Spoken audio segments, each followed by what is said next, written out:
Hello, traders. FX Pip Collector here. Today is Tuesday, November 11th, and this is my analysis for the US dollar index, and we're starting off on the daily time frame. So just keep in mind, first of all, that today is a bank holiday in the US and Canada and France. Could be a little bit of a lack of volume today in the New York session because of that. But anyways, just based on structure, we are definitely still in an uptrend. I'm still looking at this move down as possibly just a pullback to this last move up. So pay very close attention to your fib levels. If you get a break to the upside on shorter time frames, then I would for sure go back to looking for longs.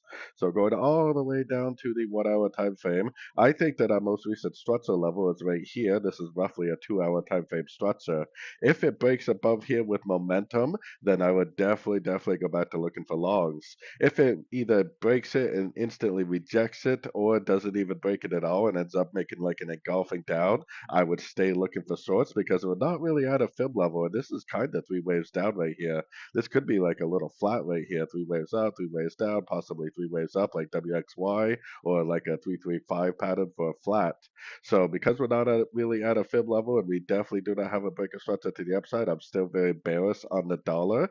But if the market proves me wrong by breaking structure to the upside with momentum, I will definitely stop looking for shorts on the dollar, and I'll definitely start looking for longs via the dollar pairs themselves. So anyways, don't forget to check out my website linked over here in the corner. And as always, thank you for watching and happy trading.